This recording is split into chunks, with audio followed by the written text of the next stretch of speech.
মই এই মুহূৰ্তত উপস্থিত আছোঁ দুধনৈৰ নিকটৱৰ্তী যি টেঙাবাৰী অঞ্চল আছে আৰু এই টেঙাবাৰী অঞ্চলতে যোৱা 30 জুনতে 5টাকৈ বাসগৃহ 5জন যুৱকৰ বা 5টা পৰিয়ালৰ বাসগৃহ ইতিমধ্যে চৰকাৰৰ নিৰ্দেশত ভাঙি পেলোৱা হৈছিলে আৰু আচলতে ক'বই লাগিব যে যি 3 মে আৰু যি 5 মেৰ এক ঘটনা সংঘটিত হৈছিলে দুধনৈত ধৰ্ষণ আৰু হত্যাকাণ্ডৰ এক ঘটনা সংঘটিছিল আৰু সেই ধৰ্ষণ আৰু ঘটনাৰ লগত জড়িত অভিযুক্ত বুলি ইতিমধ্যে যি 5গৰাকী যুৱকক ইতিমধ্যে জেল হাজতলৈ প্ৰেৰণ কৰিছে আৰু সেইসকলক ইতিমধ্যে সেইসকলৰ বাসগৃহসমূহ ইতিমধ্যে চৰকাৰী ভূমিত থকা বুলি এক নিৰ্দেশনা আহিছিল আৰু সেই নিৰ্দেশনাৰ পিছতেই 30 তাৰিখে যি এই 5টা পৰিয়ালৰ ঘৰসমূহ ভাঙি দিয়া হৈছিলে। কিন্তু আজি এই মুহূৰ্তত মই এটা কথাই ক'বলৈ বিচাৰিছোঁ যে এই যি পৰিয়ালকেইটা ইতিমধ্যে ঘৰ ভাঙি দিয়া হ'ল বা তেওঁলোকৰ বাসগৃহসমূহ ভাঙি দিয়া হ'ল, কিন্তু এই পৰিয়ালকেইটা কিন্তু এই মুহূৰ্তত কিন্তু এক বিনিদ্ৰ ৰজনী কটাব লগা হৈছে, যিহেতু তেওঁলোকে এটা মুকলি ঠাইত তেওঁলোকে বাস কৰিব লগা হৈছে, এক অৱৰ্ণনীয় পৰিস্থিতিৰ সৃষ্টি হৈছে। মই এই মুহূৰ্তত মোৰ সহযোগীক মই এই যে ভগ্নাস্তৱৰ যি দৃশ্য সেই দৃশ্য মই দেখুৱাবলৈ অনুৰোধ জনাইছোঁ, যিহেতু অতি পৰিতাপৰ বিষয়।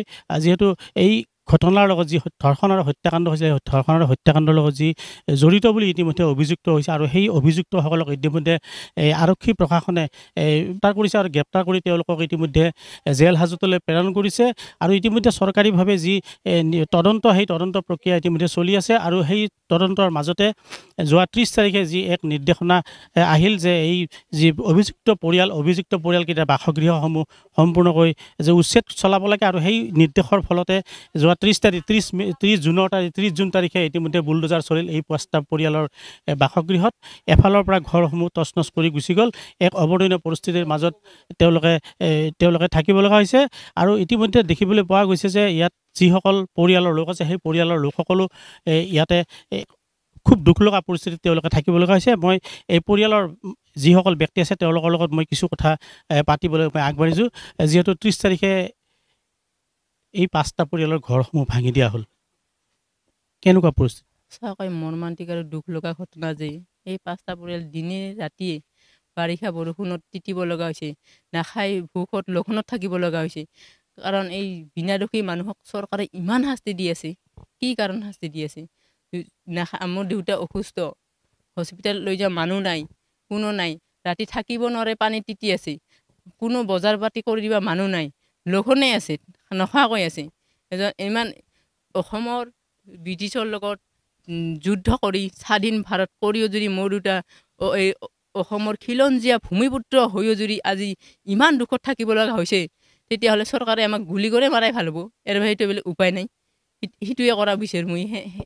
দেউতাই কি চাকৰি কৰিছিল? দেউতাই PWD অফিচত চাকৰি কৰিছিল, মেঘালয় এৰিয়াত। ড্ৰাইভিং লাইচেঞ্চ 1939তে যে ড্ৰাইভিং লাইচেঞ্চ এইখন মোৰ দেউতাৰ।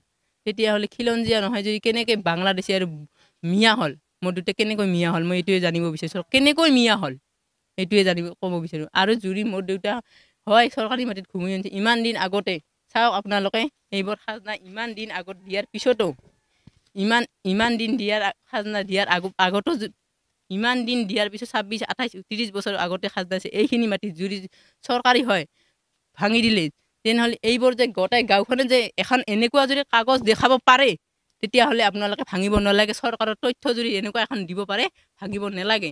আৰু যদি মই কৈছোঁ কাৰণে যে ভাঙিব সেইটো নহয়, আপোনালোকে চৰকাৰক মই অনুৰোধ জনাইছোঁ, হেমন্ত ছাৰক অনুৰোধ জনাইছোঁ, আমাৰ ঘৰ যেনেকৈ উচ্ছেদ কৰিছে এই গাঁওখন কমপ্লিট উচ্ছেদ কৰিব লাগিব। যদি মই কোৱাৰ কাৰণে নহয়, তথ্য দিয়ক, তথ্য লওক, হেমন্ত ছাৰে চাৰ্কেল অফিচাৰে কওক, তথ্য লওক। যদি তথ্য দিব নোৱাৰে, কমপ্লিট আমাক যেনেকৈ উচ্ছেদ কৰিছে এই গাঁওখনৰ মানুহ কমপ্লিট উচ্ছেদ কৰিব লাগিব।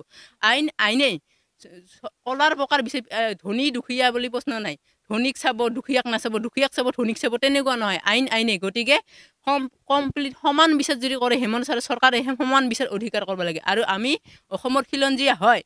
এই যিগৰাকী ব্যক্তি অসুস্থ ব্যক্তি তেওঁৰ পিতৃ হয় হৰিদাস তালুকদাৰ, তেওঁ ইতিমধ্যে এই নামনি অসমৰ এগৰাকী মানুহ আছিলে। তেওঁ চাকৰি সূত্ৰতে মেঘালয়ত চাকৰি কৰিছিলে আৰু বিবাহ সূত্ৰে তেওঁ এই টেঙাবাৰীত থাকিবলৈ লৈছিলে।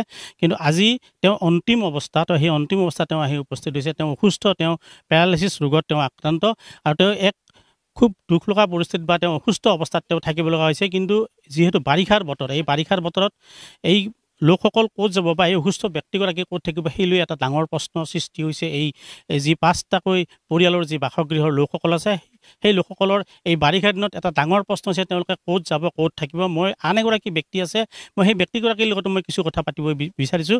আপোনাৰো ঘৰ ভাঙা গৈছে? চৰকাৰে দিয়া ঘৰ ছাৰ, মই চৰকাৰৰ মাটিতে ঘৰ বান্ধি আছোঁ।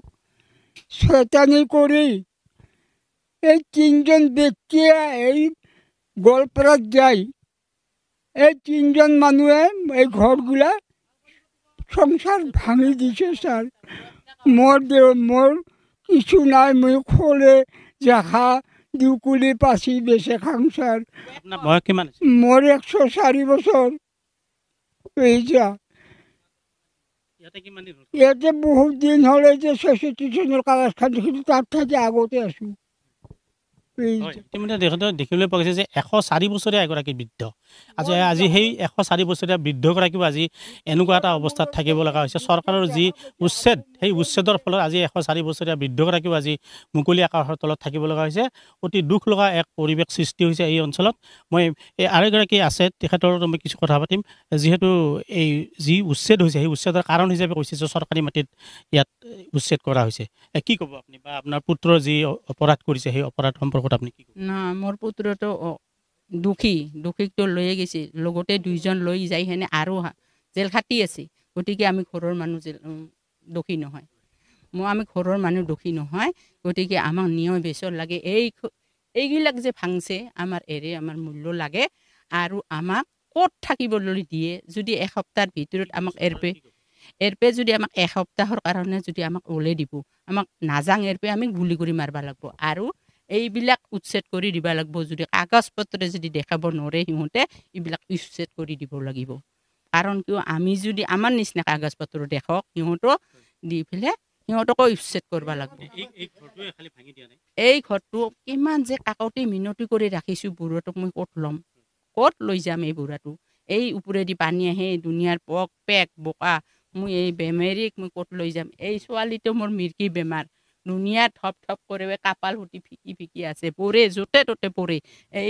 এই দুটাকে মানুহক মই ক'ত লৈ মানুহ ঘৰত? হয়, ইতিমধ্যে মই এইখিনিতে ক'বই লাগিব যে যিটো ঘৰ, ইতিমধ্যে মোৰ কেমেৰামেনক মই দেখিবলৈ অনুৰোধ জনাইছোঁ, এটা বাসগৃহ 30 জুনৰ যি উচ্ছেদ হৈছিল, সেই উচ্ছেদত কিন্তু এটা বাসগৃহ, এটা সৰু ঘৰ এটা কিন্তু ভাঙি থৈ যোৱা নাই। কাৰণ এই যিগৰাকী অসুস্থ ব্যক্তি, সেই অসুস্থ ব্যক্তিগৰাকীক আচলতে কিছু সময় দিয়াৰ কাৰণে সেই ঘৰটো ৰাখি থৈ দিছে। কিন্তু চৰকাৰে বা প্ৰশাসনে এসপ্তাহ মাত্ৰ সময় দিছে, আৰু এসপ্তাহৰ পিছতে কিন্তু এই ঘৰটো ভাঙি লৈ গৈছে। তেতিয়া এই পৰিয়ালটোৰ বা এই ব্যক্তিগৰাকীৰ কি হ'ব, ক'ত থাকিব, সেই লৈ এটা এক মহা সমস্যাৰ সৃষ্টি হৈছে। আৰু এনেদৰে যি পাঁচটা যি অভিযুক্ত ব্যক্তিৰ যি বাসগৃহসমূহ আছে, পাঁচটা পৰিয়ালৰ বাসগৃহসমূহ যি তছনছ কৰি পেলাইছে, আৰু সেই 5টা বাসগৃহৰ যিসকল লোক আছে, সেই লোকসকল এতিয়া এই বাৰিষাৰ দিনত তেওঁলোকে ক'ত থাকিব, কি কৰিব, এই লৈ এক ডাঙৰ প্ৰশ্নৰ সৃষ্টি হৈছে।